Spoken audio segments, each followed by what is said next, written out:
Yunani kuno. Nama ini langsung mengingatkan kita pada kuil-kuil megah, prajurit pemberani, dan filsuf bijaksana. Peradaban ini berkembang ribuan tahun yang lalu, tetapi pengaruhnya masih terasa sampai sekarang. Orang Yunani kuno memberi kita demokrasi, olimpiade, dan masih banyak lagi. Gagasan mereka tentang seni, sains, dan pemerintahan membentuk dunia barat. Dalam penjelajahan ini, kita akan melakukan perjalanan kembali ke masa lalu. The Soviet Frasgeri predit langsung ini. Bersama Pronlaim that project sumber defang Yunani kuno. Perjalanan kita dimulai jauh sebelum periode klasik yang sering kita bayangkan. Kisahnya dimulai di Laut Aegean. Sekitar 3.000 tahun sebelum Masehi, sebuah peradaban muncul di Pulau Kreta. Ini adalah peradaban Minoan, dinamai dari Raja Minos yang legendaris. Bangsa Minoan adalah pelaut dan pedagang yang handal.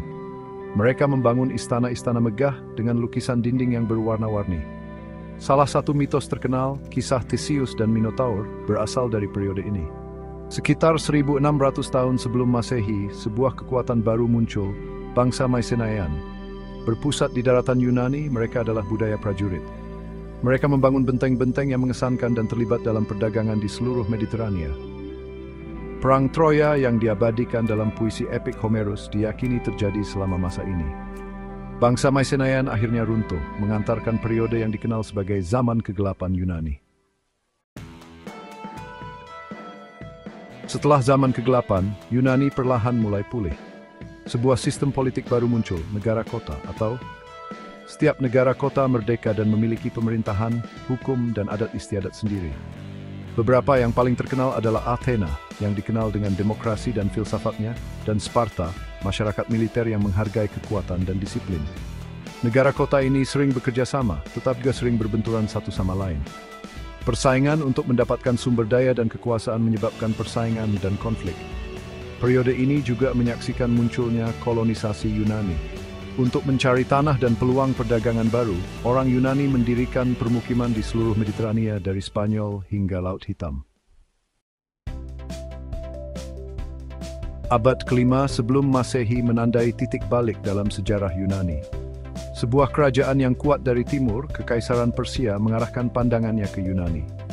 Perang Persia yang terjadi kemudian menjadi momen yang menentukan bagi bangsa Yunani. Meskipun kalah jumlah, negara kota Yunani bersatu untuk mempertahankan tanah air mereka. Pertempuran Marathon pada tahun 490 sebelum Masehi, di mana Athena menang melawan segala rintangan, menunjukkan keberanian dan kecakapan militer Yunani. Pertempuran Laut Salamis pada tahun 480 sebelum Masehi, sebuah kemenangan menentukan Yunani, semakin memperkuat kemerdekaan mereka. Perang Persia memiliki dampak yang mendalam pada identitas Yunani. Perang ini menanamkan rasa persatuan dan mendorong perkembangan demokrasi di Athena. Kemenangan tersebut juga mengantarkan zaman keemasan bagi budaya Yunani. Kekalahan Persia membuka jalan bagi periode perkembangan budaya yang belum pernah terjadi sebelumnya di Athena. Ini adalah zaman keemasan Athena, masa ketika seni, filsafat, dan demokrasi mencapai puncak baru. Di bawah kepemimpinan Perikles, Athena menjadi pusat intelektual dan budaya dunia Yunani. Periode ini menyaksikan lahirnya drama, dengan penulis naskah seperti Sophocles dan Euripides yang menulis tragedi dan komedi abadi. Filsuf seperti Socrates, Plato, dan Aristoteles menantang pemikiran konvensional dan meletakkan dasar-dasar filsafat barat. Pematung seperti Phidias menciptakan mahakarya realisme dan keindahan. Parthenon, sebuah kuil megah yang didedikasikan untuk Dewi Athena, tetap menjadi bukti kejeniusan arsitektur zaman itu. Warisan zaman keemasan ini terus mengisi dan menguji kita hingga saat ini. Bagian 6, kehidupan di polis, warga negara, budak, dan keluarga.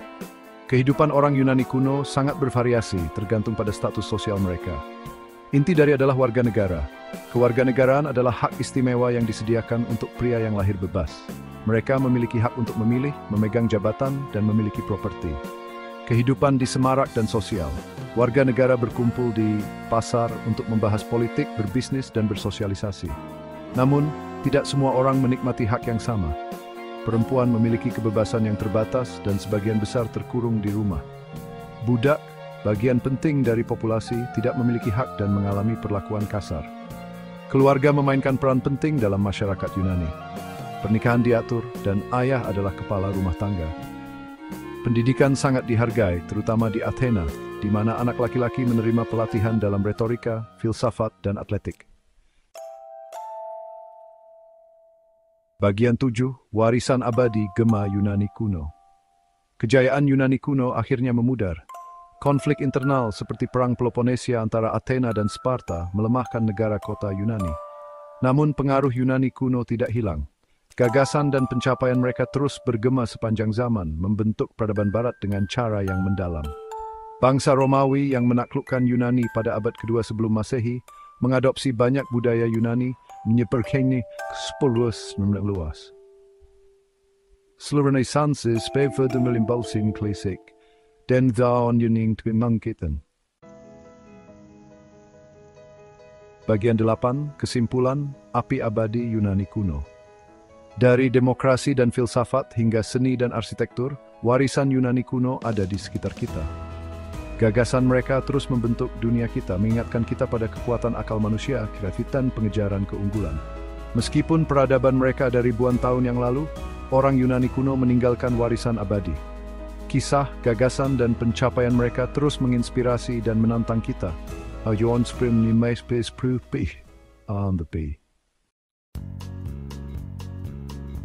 Bagian 9. Daftar Pustaka. Cartledge Paul, New York, The Overlook Press, 2003. Green Peter, Berkeley, University of California Press, 1990. Hornblower, Simon, Oxford, Oxford University Press, 2012. Osborne, Robin, London Routledge, 2009.